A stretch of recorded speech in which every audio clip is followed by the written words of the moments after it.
Hey guys, welcome back to Love and Health Talk.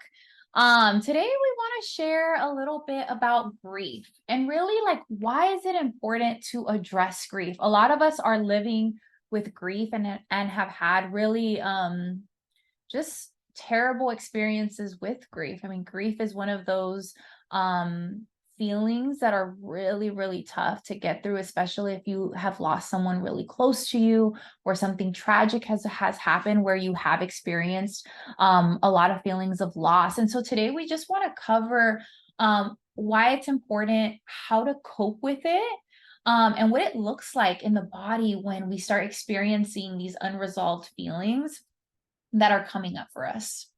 I think this topic, first of all, it's very, very vulnerable. It's sometimes, it's even hard to talk about that because everyone has his own experiences about it. And once we hear the word grief, we already have something in mind, Like for some people, it might be the loss of loved one. For some people, it might be the loss of their, I don't know, pet. For some people, some people might grieving a lot of experiences, like in general, hold the grief around the past. And I think that exactly as you said, acknowledge like, hey, this is grief. That helps a lot. So I think that we can start how to acknowledge that. And you are an expert of emotions and feelings. So I think you can start that. And then I'm going to add about physical body and in general. So because we have especially in our culture, we have a tendency to completely shut down feelings of grief. Or there's almost a timeline of like, okay, someone has passed. I should be over this now. I should be done with this. I should be feeling better now. And the biggest lesson that I have learned has just been that you're never going to get rid of grief. You just learn to live with it. And you have to make space for your grief. If you're not making space for these feelings of loss and sadness and a sense of like disappointment and even anger is also part of grief. If you're not making space for these feelings due to a loss that you've had, then this is when it really is going to start to manifest. Right. Exactly. How about let's start talking about first kind of more on the physical side of things, like how does grief show up in the body? Usually from Eastern medicine side, grief is something that is related with our lungs and large intestine. So you can kind of imagine metaphorically, for example, large intestine, if we're not able to let things go, because this organ is related with letting go, right? Whatever's not serving me, letting go. When people come, for example, to see me, I always ask them, like, for them, it might sound like a random question, but you always can ask question like, how's your letting go? Are you grieving like something past experiences, for example? And then person might open up and tell you like, hey, someone actually passed away or something. Grief is the emotion, like the feeling that is held in our lungs and large intestine. They always work together. You notice that when people are sad, for example, you hear the sigh like, we want to do this. That release some pressure of the lungs. Lungs is the organ which is related with our communication. So when we grieving, we might feel that block. I don't know what to say. I don't know how to say that. This organ produces this kind of mental energy. This is from Eastern medicine, And in quantum physics, everything is related. There's entanglement and stuff, non-locality. So this feeling, it's not local. This feeling is very wide. And again, under the grief umbrella, it goes anger, it goes sadness, it goes disappointment, it goes guilt, like different kind of emotions that we can name it. But grief kind of puts the umbrella on all of it. And it's not local anymore. But the major places of the body, it's lungs and large intestine. Some people might hold on to things. You might be grieving of experiences, like of your, oh my God, in the past, what then was life. Like I love that life more. Then our digestion can shut down. Like this is metaphysical metaphor, but this is what Eastern medicine states. And with the lungs, again, communication. If you find someone who's not able to communicate, and when we're grieving, we don't know what to say. Like even when you meet the person who's going through grief, you don't know what to say. You feel that kind of shut. You don't know how to communicate your support, or should I support? Should I step back? Should I give you space? But one thing first, we have to acknowledge it. That feeling has to be seen and felt, because the repressed of the grief for the body, it has a major effect. You notice that a lot of people, when they're grieving something, when, for example, the loved one passed away, a lot of physical manifestation happens. For example, if the loved one passed away because of the specific kind of health issue, right? Specific, let's say cancer or something, you might start noticing the symptoms like, oh, damn, maybe I have this or that. Like you can, the physical body reacts to grief so quickly, but we're not able to know at first that this is grief. Yeah. And I love how you're just talking about the different organs and really how it's manifesting, because grief it affects you biologically, right? It's going to affect your sleep, your eating habits, your organs, everything. And so at the biological level, there's also another big aspect is on the emotional level. And when you talk about not being able to really say how you're feeling, the reason that is that grief is so complex. It's not one feeling. There's these different stages of grief, but it's not one feeling. You can be feeling, and this is why I always say that emotions, you can feel multiple emotions at once. Like, yes, it can be anger, but it's also sadness. It's also a sense of disappointment. It's also a sense of like, I'm feeling so lost, not only about this situation, but also about myself. Like, I don't know what is next. I don't know what to do. Right. I remember when I first lost my dad, there was such an identity part. And I know we're going to talk about identity, but there was such big of an identity connected to being a daughter and to being there for him, that once that was gone, it left me in this like really existential crisis of like, part of you. I'm like, who am I now? Like, what do I become? Like, just who am I now? Right. And so when we look at grief, we want to start understanding what are the emotions that are connected to the grief individually. Because if you're in that feeling of this is too much, it's so overwhelming, then we need to start breaking it down to really establish. I always describe grief as this big black hole that can really just suck you in and take everything from you. And the way that I help clients kind of move through that is I have them visualize starting to draw colors around that circle. And there's actually a really great diagram that I seen on Instagram where there's like this black hole in the middle and there's a rainbow surrounding it. And it's this idea that you don't ever get rid of your grief. You can't ever stop living with it. You just create life around it. And this is why connecting with it is so important, because it is your life. It's even, let's say you didn't lose someone and you lost, whether it was a job, relationship, or a relationship. That's a really big one. Or a relationship. It's a part of who you are. It made you who you are. It added to your value, to your growth, to your feelings, to your like identity, right? It added so much to your life that you're now one with it. Exactly. Right? You cannot, like, when you're grieving something, it feels like you lost something or someone, right? And that hole, like, it's gonna stay in your body, in your physical body, in your emotional body, in your mental body, your supramental. You're still gonna have the same meaning for things. And how to access that, exactly as you said, you just learn how to create life around it. Now it's me. I acknowledge that and I see that, right? Because if we're gonna repress that, like, oh, there's this timeline, you cannot be angry anymore, now you're going to sadness phase. No, they might messed up for some people. You might stuck in the anger phase for way longer than it's supposed to be in the books. And everyone is so different, because again, reality, we filter it from our belief system, the meaning that we provide, from our emotions, from our physical reality, from our physical body, right? We filter it. And by the end of the day, what is reality for me? What I see and what you see, it's a different thing. And you just have to learn and understand that, okay, this is what happened. I acknowledge it. And again, as you said, what is to feel emotion? To be with it, to understand, like, okay, this is what's going on. Because if we try to repress grief, it might show up in the physical manifestation very quickly and very in the hard way. Yes. And I think going back to that acknowledging part, I think it's so important to already have a process around regulating and accepting your emotions, because grief is a really weird feeling in terms of that it can come out of nowhere. Like you Maybe can, we just didn't recognize the triggers, you know? there could be a specific trigger. Yeah. Yeah, actually that's a good point. So, and when I say it comes out of nowhere, I think I'm saying like you didn't prepare for it. Yeah.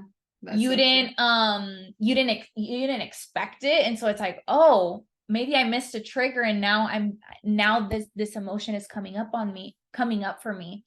And when it comes up, in order to really allow that grieving process to take its natural flow, you have to sit with it. You have to accept it. I remember one of the times that one of the grief came up, and you're right, I think it was related to a trigger. It came up, and immediately my mind was like, oh, you need to shut it down because you got You all need to this do other this or that. I was like, I don't have time to grieve right now. Mhm.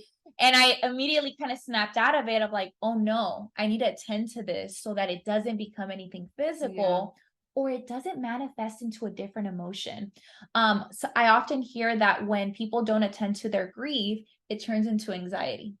They're fidgety, they can't focus, they can't sleep, they're overthinking now things. And so, again, this is why it's important. Another part of grief is there's also a spiritual Yeah. component to this, right? Not only when we lose people, but when we also like lose different experiences, there's a meaning Yeah, that we the make meaning out that of you it, provide. Again, like right? this part of us lays in supramental body, which is like the meaning that we provide to things, experiences, and something. And exactly, the supramental body is one layer down from our bliss, spirituality.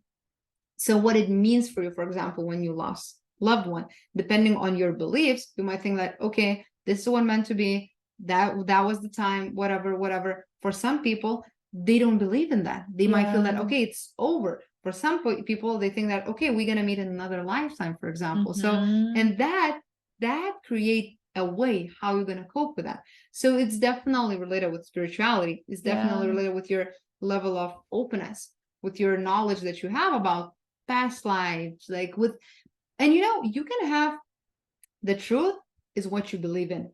Mm. There is no such a thing as like, okay, this is truth. Someone said it, everyone learned it on psychiatry class, whatever. That's going to be the truth.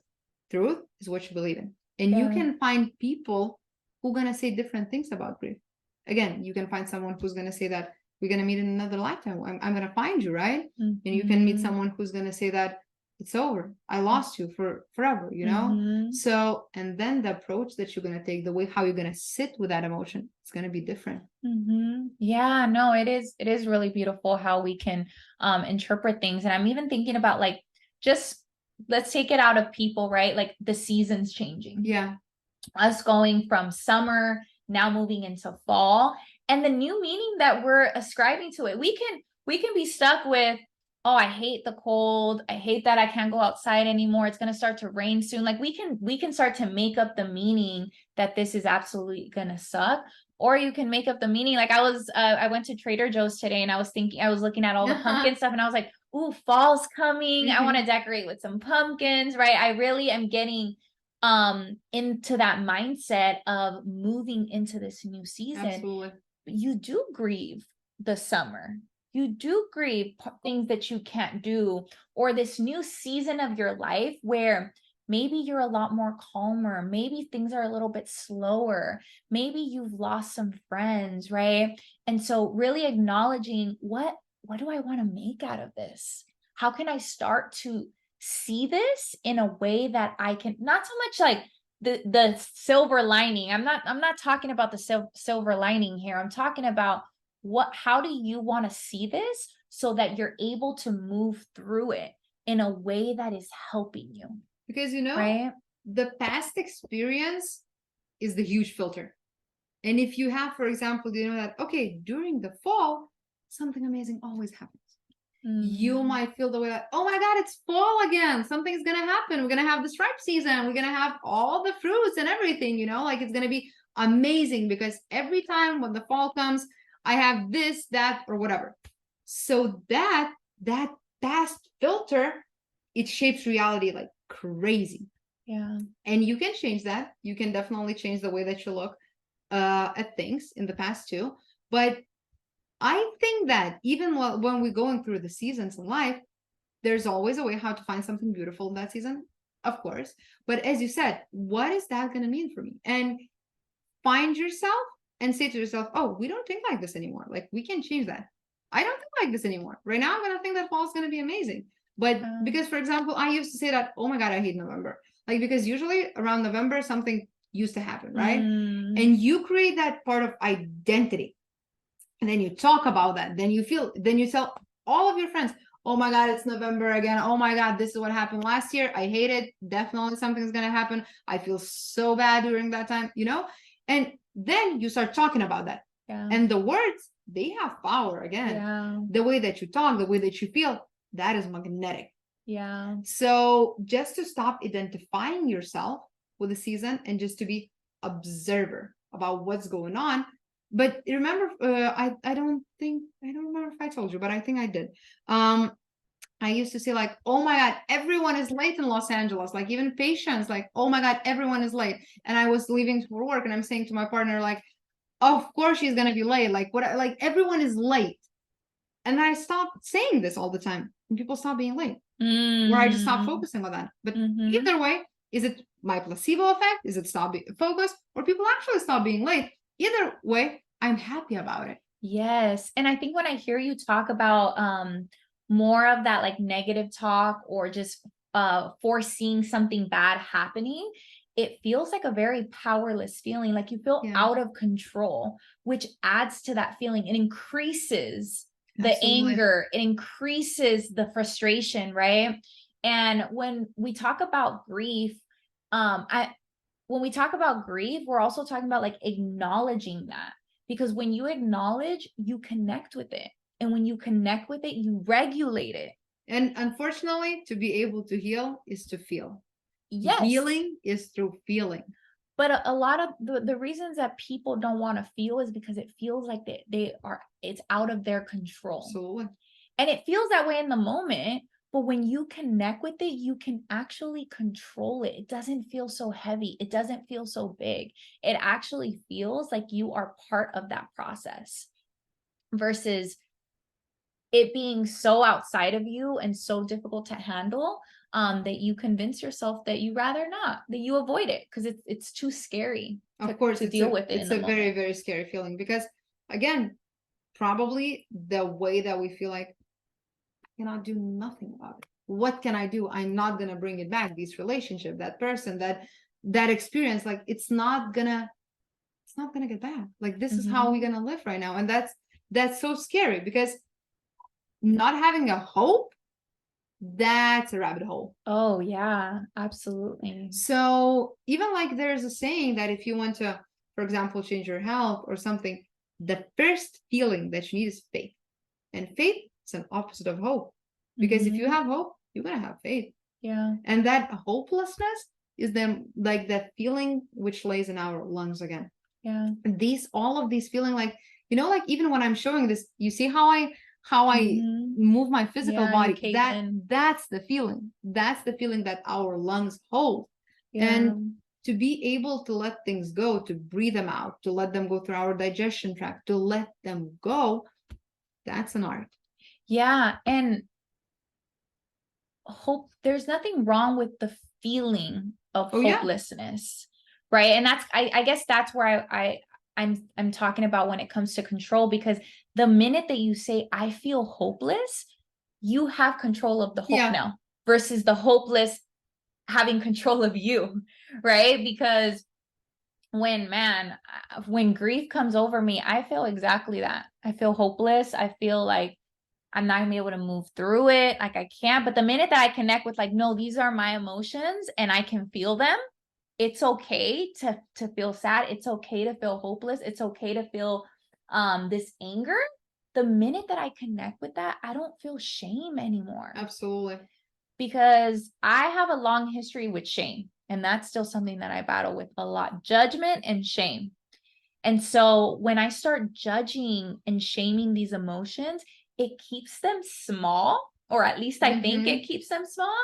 But as it's keeping small, it's actually manifesting in a different way.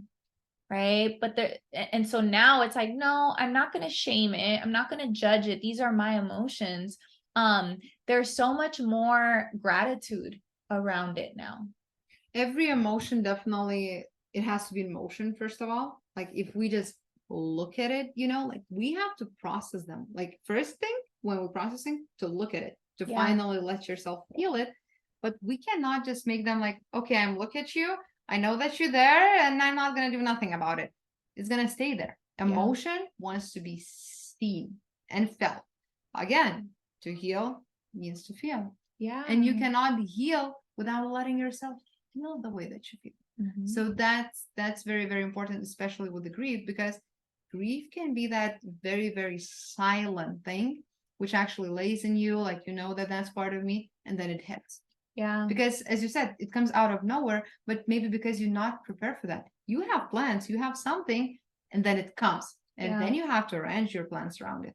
But usually it can be a simple trigger that we not even think about. That can be a smell, that can be a mug that you see, that can be a picture, that can be everything. That can be even some clothes. Like you can remember, like, okay, when I wore this last time, something happened, or whatever. So these triggers are everywhere. Yeah. And that makes this reality such a weird thing. And sometimes when it comes to our emotional care, we almost have to trigger some of this. Yeah. And what I mean by that is actually sitting down and journaling. How am I feeling about this loss? How do I feel about my ex now dating another person? Right? Or how do I feel about my dad passing? Like I sometimes have to trigger this in order for me to process what that is, because we live in a society that does not prioritize emotions. We don't. Unfortunately. We prioritize productivity. We prioritize physical care. Physical care, actually, like physical. And what I mean by that is taking a shower, brushing your teeth, getting ready, putting on your makeup. We prioritize that over really sitting down and journaling for 10 minutes. Another way to really cope with some of this grief and even to process that in a easier and safer way is to buy a workbook. Workbooks are amazing. I love workbooks. Because, if you're like, oh, journaling, like I'm staring at a blank page, where do I start? Workbooks they guide you. There's some prompts, like, there's some okay, prompts. and then you can open that white blank page and then you're going to start writing or doing something. But even painting, whatever the way that you want to express yourself. But workbooks in a lot of emotions, I found it very valuable for me. And for some people that I suggested that, like, hey, just try to buy this or that. And it's very, very helpful because it can be, of course, it can be adapted for the specific emotion. I'm sure there's a lot of workbooks to cope with the grief, for example. There can be for the sadness, for anxiety. There can be a different ways, right? But as you said, nowadays, even if a lot of people try to pretend that we care about mental health, by the end of the day, it's not something that we're driven by. And it's gonna show up. Your physical body is the blueprint. Like your physical body is manifestation of your vital body. In your vital body, all the feelings lay down. I heard or not heard, but I saw this one quote on Instagram, and I'm gonna butcher it, but it basically said, like, a lot of us are doing self-care afterwards instead of before. That's so true. That hit me, because you're right. We're taking care of ourselves after the damage has happened, after we're burnt out, tired, hurt, in pain. That's when we're doing the self-care. Only when we feel we have to. Where none of us are doing this preventative work. None of us are actually taking care of ourselves for the sake of caring ourselves and actually making space for that. And time is changing. Our parents' age people, they didn't think about that. No. Like right now, we getting there. But right now it's a lot of fake self-care. Like, go to some massage, like we love wellness right now. But what is wellness for you? What it means for you? That's the question. Because if journaling helps, for some people, it might not be helpful. In my eyes, it's very helpful for me, but for you, it might be like, it's not the thing that works for me. And the self-care has to be, first of all, preventive. But unfortunately, as you said, we just don't do that because we look for that external, something external. You cannot see how I feel inside, right? Like you cannot see what's going on inside. But if I'm look very beautiful with a beautiful suit or with a dress, like, dressed up with the makeup and everything. Oh my God, you look so good, girl, but you don't see what's going on inside. Yeah. On inside, there can be a mess. Absolutely. Yeah. And this is why I think it's so important to really self-reflect. Like, what am I needing? Because yeah, you can be journaling, right? But if you really start to dig deep and ask yourself questions, you might be needing something else. Yeah. You might be needing to care for yourself in a physical way. You might be needing to care for, like, whether it be a massage. Maybe it is you need a massage that day. Maybe it's you need to start eating better. Maybe it's you need to go out and connect with someone that day because you've been home and that loneliness is starting to kick up again, right? And so really, really, like, digging deep and asking these self-reflecting questions are gonna really paint the picture as, like, is something bothering me? And I think, am I grieving? Like, am I hurting right now? And I also think that, as I always say, that when we start healing something, we have to make sure that our physical body has enough energy to heal emotionally and mentally, because we're going into way, way, way higher vibrations and frequencies, right? And our physical body has to be able to deal with that. If we do not have enough energy in the physical body, that might be very, very hard to heal emotionally. Yeah. Yeah. And so, especially if we feel like kind of low vibration emotions, it might be very, very hard to move your physical body too. So it's like always vice versa. You cannot just separate one of the bodies, like what I'm always saying, like, just don't neglect none of it. Everything matters. Yeah. And when we're talking about, like, energy in the body, kind of taking it back to the stages of grief, when you initially are hit with that feeling of loss, more time is going to need to be allocated to care for yourself in that moment, because you just experienced a shock.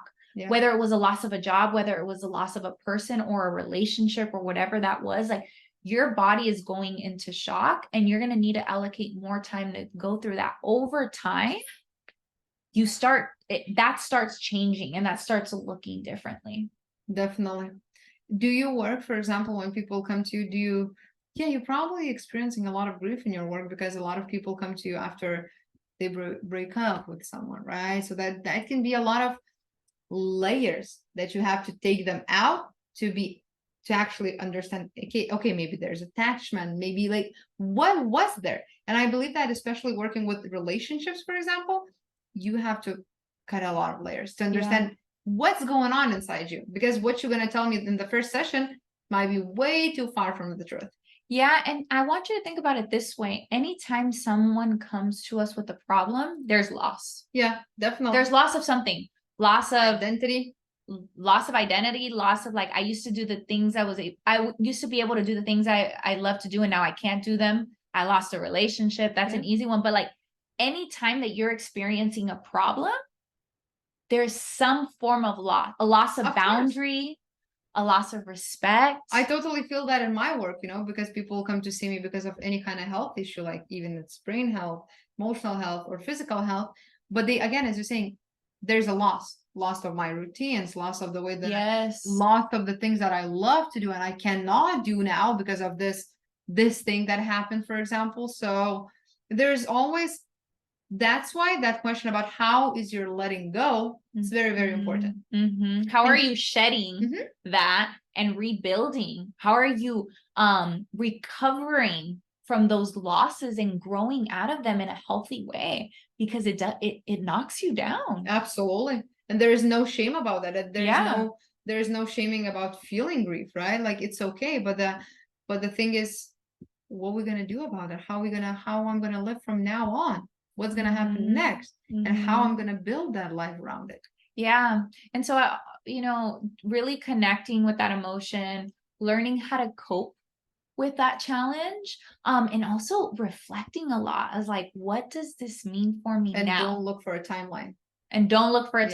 Because there's, in some cultures, even there's like, 1 year when you lost someone, you have to go, because, for example, in our culture, there's a saying, like, after you lost someone, like, let's say loved one, there's a year, you have to go through every season to see how every season looks for you without that person, and then you're kind of done. But if you lost a loved one, it might take few seasons for you. It might take decades forever, or forever, or you forever, have to learn how to, where you just yeah. learn, right? But yeah, and I know that grief is such a complicated thing, and we didn't touch on a lot today, but really what I wanted to really my intention with this episode for today was just how important it is to really attend to the grief, to really connect with the grief. And even if you feel some repressed anger, or like if you feel super sad or angry or something, try to understand maybe there's some grief going on there. Yeah. Because that grief, again, it can cover so many emotions and feelings that you might not even understand that. Okay, that might have been grief, right? Yeah. Because even, for example, when we break up with someone, first we might be very mad, like, how dare you, you know? Yeah. But when you're trying to cover that, that might be that grieving process starting. Yes. Yeah.